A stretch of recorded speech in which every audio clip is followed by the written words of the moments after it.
আসসালামু আলাইকুম ওয়া রাহমাতুল্লাহি ওয়া বারাকাতুহু। আলহামদুলিল্লাহি ওয়াহদাহু ওয়াসসালাতু ওয়াসসালামু আলা মান লা নাবিয়্যা বা'দা।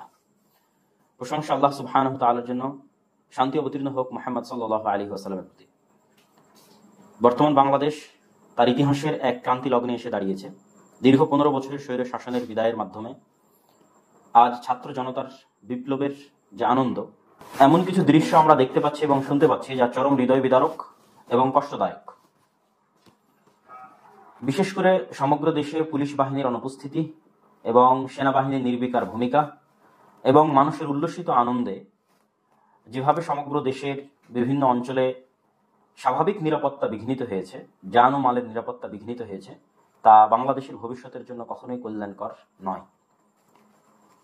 আমি সকলকে, যারা আমার এই লাইভটি দেখছেন, দেশের প্রত্যেক মানুষকে, যারা বাংলাদেশকে ভালোবাসেন, প্রিয় দেশবাসীকে মুদাত্ত আহ্বান জানাতে চাই যে আমাদের নবী মুহাম্মদ সাল্লাল্লাহু আলাইহি ওয়াসাল্লাম তার চরম শত্রুদের প্রতিও ক্ষমা প্রদর্শন করেছেন। আমরা গত 15 বছর যে জুলুম অত্যাচার সহ্য করেছি, তার চেয়ে ভয়ঙ্কর জুলুম অত্যাচার সহ্য করার পরেও তিনি, মানুষ যখন তার বিজয় হয়েছে, তখন তিনি ক্ষমা সুন্দর দৃষ্টিতে দেখেছেন।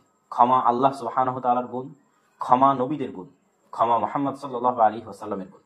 রাসূল সাল্লাল্লাহু আলাইহি ওয়াসাল্লাম বলেন, আল মুসলিমু মান সালিমা আল মুসলিমু মিন লিসানিহি ওয়া ইয়াদিহি। মুসলমান সেই যার হাত এবং যার মুখ থেকে অন্য মুসলমান নিরাপদ থাকে।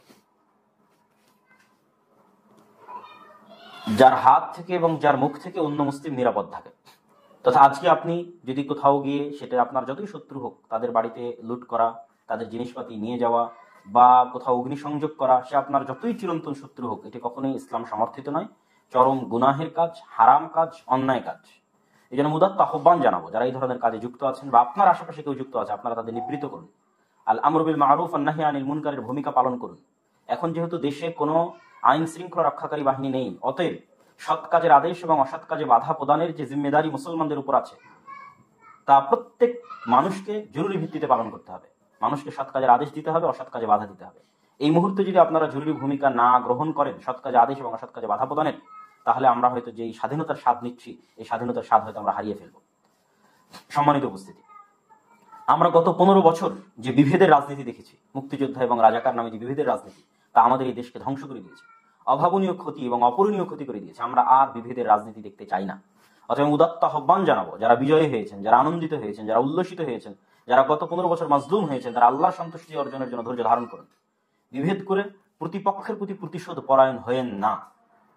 ইসলামের সবচেয়ে ভয়ঙ্কর এবং সবচেয়ে কঠিন হচ্ছে মানুষের জান এবং মাল। আপনার সকল গুনাহ ক্ষমা হয়ে যাবে, কিন্তু জান এবং মালের গুনাহ কিন্তু ক্ষমা হবে না। আল্লাহ সুবহানাহু ওয়া তাআলা অতি ন্যায়পরায়ণ, তিনি এটার বিচার করবেনই করবেন। অতএব এটা থেকে সর্বোচ্চ সতর্কতা অবলম্বন করুন। যারা এই দেশকে ভালোবাসেন, আমাদেরকে ভালোবাসেন, তারা আজ সৎ কাজের আদেশ এবং অসৎ কাজের ভূমিকা অবতীর্ণ হন। আপনার নিকটবর্তী যারাই এই ধরনের কাজে লিপ্ত হচ্ছে, তাদেরকে বাধা প্রদান করেন, তাদেরকে সৎ কাজের আদেশ দেন, অসৎ কাজে বাধা দেন। এবং দ্বিতীয় যে বিষয় নিয়ে সমগ্র দেশে প্রচুর আলোচনা হচ্ছে, সেটা হচ্ছে বিধর্মীদের উপাসনালয়। রাসূল সাল্লাল্লাহু আলাইহি ওয়াসাল্লাম বলেন, মান কাতালা মুআহাদান, মুসলমানদের সাথে চুক্তিবদ্ধ অবস্থায়, মুসলমান সরকারের নিরাপত্তা নিয়ে জিম্মি যারা দেশে বসবাস করে, মুসলিম দেশে বসবাস করে, এরকম যে কোনো বিধর্মী স্বাধীনভাবে তার ইবাদত এবং তার উপাসনা করার অধিকার পাবে।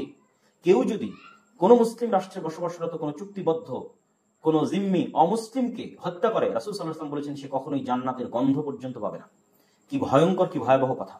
অতএব আমরা যদি মুসলিম হয়ে থাকি, আমরা যদি রাসূল সাল্লাল্লাহু আলাইহি ওয়াসাল্লামের বিশ্বাস করে থাকি, পরকাল দিবসের প্রতি বিশ্বাস করে থাকি, তাহলে কুশ্চিনকালে আমরা কোনো মন্দিরে আঘাত করতে পারি না, কোনো হিন্দু বিধর্মী ভাইয়ের প্রতি আঘাত করতে পারি না। বরং এখানেও আপনাদের সৎ কাজের আদেশ এবং অসৎ কাজের ভূমিকা গ্রহণ করতে হবে।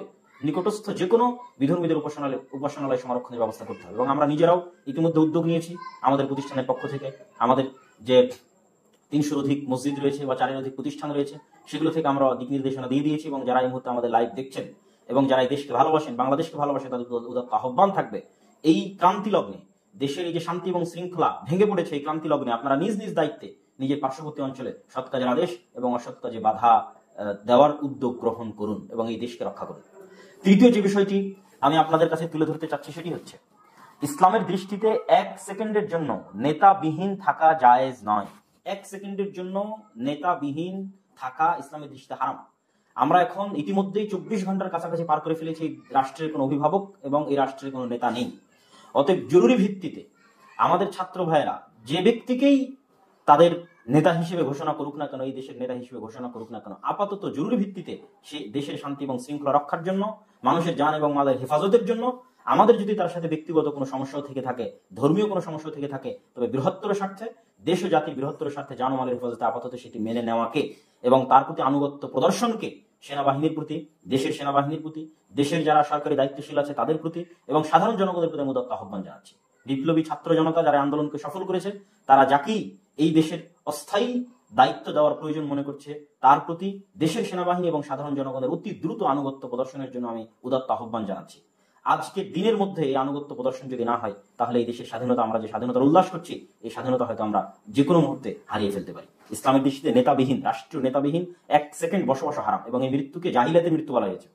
অতএব জরুরি ভিত্তিতে আমাদের ছাত্র ভাইদের এবং ছাত্র জনতার এই সহযোগিতা করতে হবে আমাদেরকে ইনশাআল্লাহ। এবং আমি এখানে আরেকটি বিষয় তুলে ধরতে চাই, আমরা গত 50 বছর পারিবারিক লেজুর বৃত্তির রাজনীতি দেখেছি এই দেশে, দালালির রাজনীতি দেখেছি এই দেশে।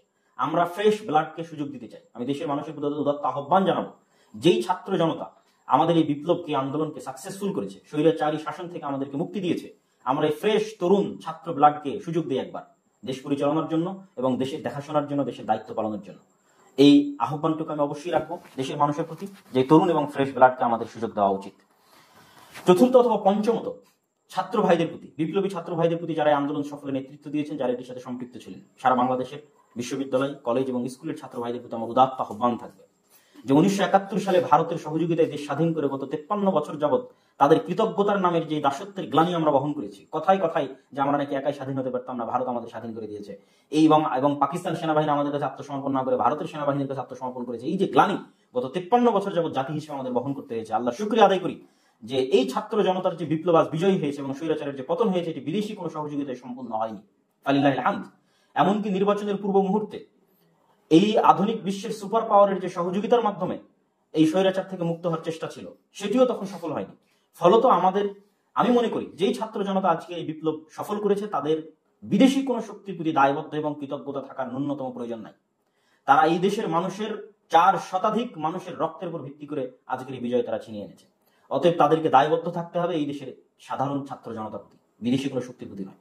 অতএব আমি ছাত্র ভাইদের প্রতি উদাত্ত আহ্বান জানাতে চাই, আপনারা স্বতন্ত্র এবং স্বাধীনভাবে যে বিজয় ছিনিয়ে এনেছেন, এই বিজয়কে কখনোই কোনো বিদেশি শক্তির দাসত্বের জন্য এবং তাদের কৃতজ্ঞতার জন্য এই গ্লানি জাতির উপর চাপিয়ে দিবেন না। দেশের সাধারণ জনগণ জীবন দিয়েছে, ছাত্র জনতা জীবন দিয়েছে, আপনাদের আমানত হচ্ছে যতক্ষণ আপনারা এই দেশের যে কোনো পর্যায়ে দায়িত্ব পালন করবেন বা আপনাদের এই সংগ্রাম অব্যাহত থাকবে, আপনাদের এই দায়বদ্ধতা যেন শুধুই বাংলাদেশের সাধারণ ছাত্র জনতার প্রতি থাকে। পরিশেষে আমি প্রবাসী ভাইদের প্রতি উদাত্ত আহ্বান জানাতে চাই যে বাংলাদেশের যে ভয়াবহ অর্থনৈতিক অবস্থা, দেউলিয়াত্বের দ্বার প্রান্তে দাঁড়িয়ে আছে বাংলাদেশ, সেটি থেকে আপনারা উদ্ধার করতে পারেন। যেহেতু নতুন সরকার গঠিত হতে যাচ্ছে, আশা করি অবশ্যই কল্যাণকর কিছু হবে। আপনারা অবশ্যই আপনাদের রেমিটেন্সের প্রবাহ বাড়িয়ে দিন বাংলাদেশের উদ্দেশ্যে, এবং বিশেষ করে ইউরোপ এবং আমেরিকায় যে উচ্চ শিক্ষিত আমাদের যে ব্রেন ড্রেন হয়েছে, আমাদের দেশের মেধাবীরা গত 50 বছর যাবত এই দেশে মূল্যায়ন না পেয়ে ইউরোপ এবং আমেরিকায় যে পাড়ি জমিয়েছে, আমি উদাত্ত আহ্বান জানাবো নবগঠিত সরকারের প্রতি যে আপনারা এই মেধাগুলোকে মূল্যায়ন করবেন। আর আমাদের দেশ থেকে যে মেধাবী সন্তানেরা বিদেশে চলে গেছে, তাদের প্রতি উদাত্ত আহ্বান জানাবো, যদি আপনারা এই দেশের জন্য কাজ করার সুযোগ পান, তাহলে অবশ্যই বিদেশের উন্নত জীবন ছেড়ে দিয়ে বাংলাদেশের মাতৃভূমির প্রতি ভালোবাসার টানে এই কাজ করার সুযোগ হয়তো বারবার আসবে না। আপনারা যার যে সেক্টরে মেধা আছে, সেই মেধা নিয়ে বাংলাদেশের উন্নয়নের জন্য ঝাঁপিয়ে পড়ুন এবং ঝাঁপিয়ে পড়ার নিয়ত রাখুন। আর নবগঠিত সরকারের প্রতি উদাত্ত আহ্বান জানাবো যে আপনারা লেজুর ভিত্তিক মানুষের, যেহেতু আন্দোলনের শুরুই হয়েছিল কোটার বিরোধী তথা যোগ্যতা এবং মেধাকে মূল্যায়ন করা, অতএব প্রবাসে যে সমস্ত গত 50 বছর যে মেধাবীরা এই দেশ থেকে পাচার হয়ে বিভিন্ন দেশে চলে গেছে, আপনারা সেই সমস্ত মেধাবীদের মূল্যায়ন করবেন। কোন প্রকার বাস বিচার ছাড়া শুধুমাত্র মেধার ভিত্তিতে প্রবাসীদের আহ্বান জানাবেন যেন ইউরোপ এবং আমেরিকা থেকে আমাদের মেধাবী ছাত্র, মেধাবী শিক্ষক, মেধাবী গবেষক, মেধাবী টেকনিশিয়ান, মেধাবী ইঞ্জিনিয়ার সকলেই যেন এই দেশে এসে এই দেশের উন্নয়নের জন্য ঝাঁপিয়ে পড়ে এই দেশের উন্নয়নের জন্য কাজ করে। সম্মানিত উপস্থিতি, আজকের আমার এই বক্তব্যটা অতি জরুরি ভিত্তিতে কিছু দিক নির্দেশনা দেওয়ার জন্য ছিল। আমি যেটি গত পোস্টে আমি আপনাদের বলেছিলাম যে আমি অচিরেই ভবিষ্যৎ বাংলাদেশের রূপরেখার জন্য আমার মাথায় যে চিন্তা ভাবনা আছে, সেটি লিখিত আকারে এবং ভিডিও বক্তব্য আকারে আপনাদেরকে দিব। আশা করছি সেটি আজকে রাতে অথবা আগামীকাল সকাল হতে হতে ইনশাল্লাহ আপনারা প্রথমত শুরুতে আগে ভিডিও আকারে পাবেন, তারপর ইনশাল্লাহ সময় সাপেক্ষে লিখিত আকারেও আমি ভবিষ্যৎ বাংলাদেশে আমার যে রূপরেখা আছে সেটি পেশ করবো ইনশাআল্লাহ। তো সেই ভিডিওটা অবশ্যই দেখবেন। আর আজকে এই ইনস্ট্যান্ট সময় দেশে জাতির প্রতি যে সংক্ষিপ্ত আহ্বান জানালাম, প্রথমত প্রতিশোধ পরায়ণ না হওয়া, ক্ষমা করে দিন, অন্তর থেকে ক্ষমা করে দিন, আল্লাহ সন্তুষ্টির জন্য ক্ষমা করে দিন, দেশের রাষ্ট্রীয় সম্পদ ধ্বংস করিয়েন না, মানুষের অন্যের সম্পদ ধ্বংস করিয়েন না, কি আপনার প্রতি 15 বছর জুলুম করেছে সেটা দেখিয়েন না। আমরা 15 বছর মুক্তিযোদ্ধা রাজাকারের বিভেদ দেখে এসেছি, দয়া করে এই বিভেদ থেকে, এই রাজনীতি বিভেদ থেকে বাংলাদেশকে মুক্তি দিন, বাংলাদেশের মানুষের শান্তিপূর্ণ বসবাসের একটা পরিবেশ তৈরি করে দিন। দ্বিতীয়ত, যারা আমার বক্তব্য দেখছেন বাংলাদেশকে ভালোবাসেন, তারা আল আমর বিল মারুফ ওয়ান নাহি আনিল মুনকারের দায়িত্ব পালন করুন, এটাই সুযোগ দায়িত্ব পালন করার।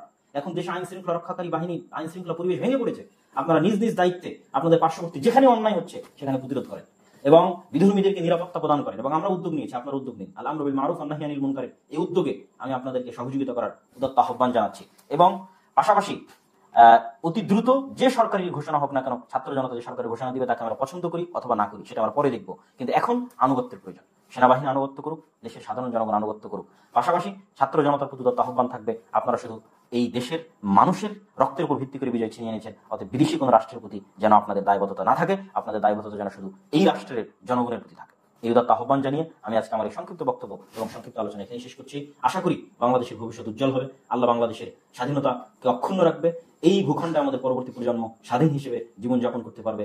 এই আশা, এই দোয়া আল্লাহ সুবহানাহু ওয়া তাআলার দরবারে রেখে দেশবাসীর প্রতি সংক্ষিপ্ত বক্তব্য, দেশ জাতির প্রতি সংক্ষিপ্ত বক্তব্য শেষ করে এখানে বিদায় নিচ্ছি। ইনশাআল্লাহ পরবর্তী ভিডিওতে অবশ্যই বাংলাদেশের ভবিষ্যৎ রূপরেখা দেখার এবং সেটি ব্যাপক হারে প্রচার করার উদাত্ত আহ্বান জানিয়ে আমার বক্তব্য এখানে শেষ করছি। ওয়া আখিরু দাওয়ানা আলহামদুলিল্লাহি রাব্বিল আলামিন। আসসালামু আলাইকুম ওয়া রাহমাতুল্লাহি ওয়া বারাকাতুহু।